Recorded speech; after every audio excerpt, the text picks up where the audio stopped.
What? Perfect.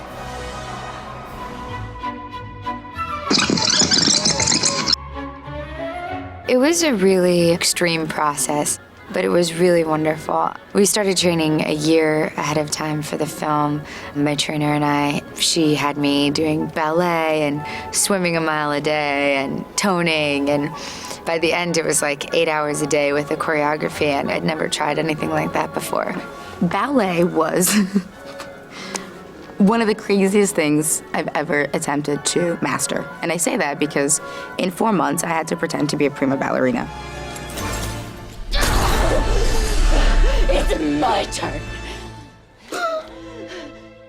I knew how to play her in the first scene she was in, and I knew how to play her in the very last scene she was in. And everything else in the middle was all about perception. And so however Nat would do it, I would do the opposite. So it was how I thought Natalie's character would perceive me. And if that were to be the ray of sunshine, it'd be ray of sunshine. It's not your problem, so don't let yourself be distracted. This is your moment, Nina. Don't let it go. My character is French. His name is Le Roi, which means the king.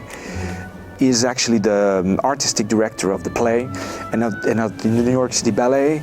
He's a pretty egocentric character. He's very demanding. I think he's a true artist. He has no wife, no kids. He lives what he does, you know, like most of those guys. Move. Nina! Move! What happened to my sweet girl, huh? She's gone!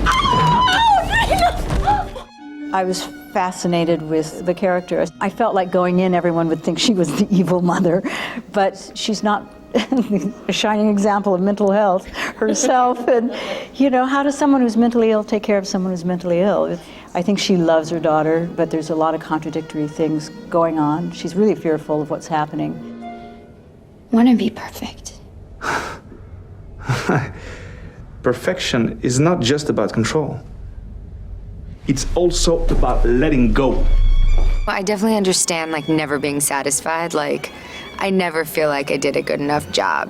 We're playing people who are inherently imperfect, so you're obviously going for imperfection. I can say that it's a pretty naive thing to think that you're gonna get to something that doesn't exist, really. I'm more interested in, you know, the little defects, the flaws, the little weaknesses of the people I meet, because that's most of the time what's more interesting. I probably should have a little more drive when it comes to perfection. But unfortunately, I think as a female, it doesn't even have to be in this industry. Everyone is so striving to be perfectly skinny and perfectly pretty, and I don't believe there's such a thing as perfection. I don't. It's subjective, isn't it? I think really what it's about is whatever you dream for yourself, what your expectation for yourself is. The path to it, I think, is where it's at, but if you can ever get near it, it can be a scary place, a place kind of where you're without a net. It's about a girl who gets turned into a swan, and she needs love to break the spell. Okay. But her prince falls for the wrong girl, and so she kills herself. Your interpretation of the film, what is real and what isn't real? The good thing about the movie really is that it doesn't really give any answers. But that's the kind of movie, you know, you go to dinner and you talk a lot about it. I like mystery. I like the questions.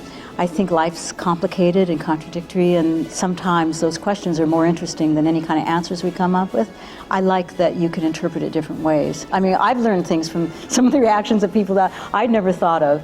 I just think, wow, that's really cool. The greatest thing you can hope for when you're making a movie is that audiences will connect to it. And so far, audiences have been so sort of thrilled by the movie. I mean, that's what you hope to do. So that's been really, really flattering and a big honor.